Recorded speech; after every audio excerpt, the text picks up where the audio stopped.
ಒಂದೇ ಮಣ್ಣು, ಒಂದೇ ಗಾಳಿ, ಒಂದೇ ನೀರು. ಆದ್ರೆ ಅಲ್ಲಿ ಹುಟ್ಟಿದ ಜನ ಮಾತ್ರ ಒಂದೇ ತರ ಇರುವುದಿಲ್ಲ. ಒಬ್ಬ ದೇಶದ್ರೋಹಿ ಇದ್ರೆ ಅವನ ಪಕ್ಕದಲ್ಲಿ ಒಬ್ಬ ಅಪ್ರತಿಮ ದೇಶ ಪ್ರೇಮಿ ಕೂಡ ಇರ್ತಾನೆ. ಇದು ಇವತ್ತಿನ ಪರಿಸ್ಥಿತಿ ಮಾತ್ರ ಅಲ್ಲ, ಶತಮಾನಗಳಿಂದಲೂ ಭಾರತದಲ್ಲಿ ಇಂತಹ ಘಟನೆಗಳು ನಡೀತವೆ.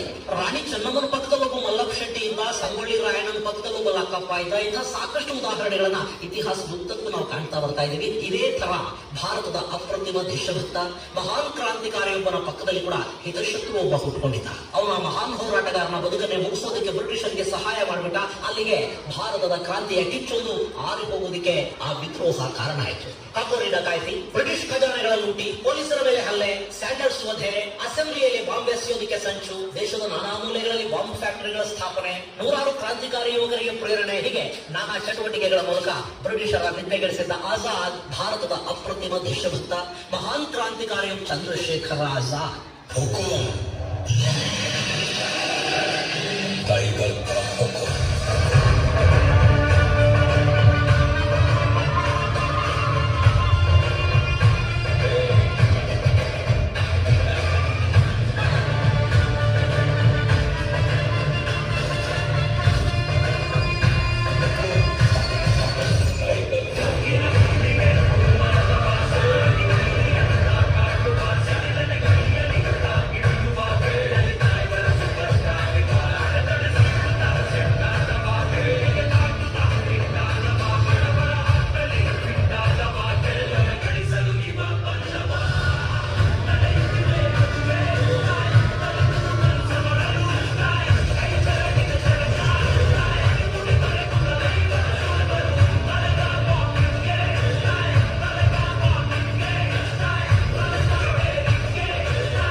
ಬ್ರಿಟಿಷರ ವಿರುದ್ಧ ಕೈಗೆ ಆಯುಧವನ್ನು ಎತ್ತುಕೊಂಡಾಗ ಅವನಿಗಿನ್ನು 14 ವರ್ಷ ವಯಸ್ಸಷ್ಟೇ.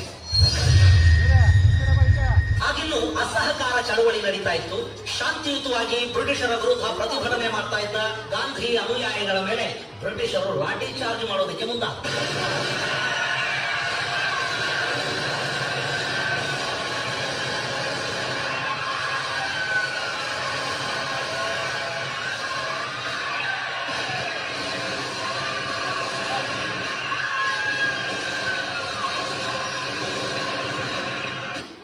ಇದನ್ನು ನೋಡಿದ ಬಾಲಕನಿಗೆ ರಕ್ತ ಕುದಿಯೋದಕ್ಕೆ ಶುರು ಮಾಡ್ತು.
ಚಂದ್ರಶೇಖರನನ್ನ ಬಂಧಿಸಲಾಯಿತು. ಅವನನ್ನ ಮ್ಯಾಜಿಸ್ಟ್ರೇಟ್ ಮುಂದೆ ಹಾಜರುಪಡಿಸಿದರು.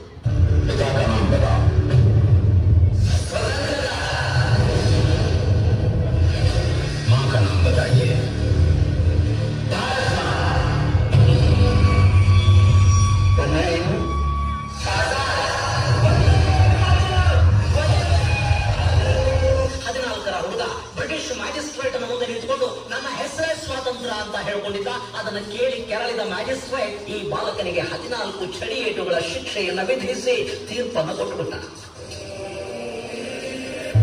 ನನ್ನ ಬದುಕಿನುದ್ದಕ್ಕೂ ನಾನು ಯಾವತ್ತೂ ಈ ಬ್ರಿಟಿಷರ ಕೈಗಿನ್ನು ಸಿಗೋದಿಲ್ಲ ಮತ್ತು ನನ್ನ ಕೊನೆಯ ಉಸಿರಿರುವವರೆಗೆ ಹೋರಾಟವನ್ನು ಕೂಡ ನಾನು ನಿಲ್ಲಿಸೋದಿಲ್ಲ ಅನ್ನೋದು ಅವತ್ತು ಅವನು ತೆಗೆದುಕೊಂಡ ಪ್ರತಿಜ್ಞೆ ಆಗಿತ್ತು.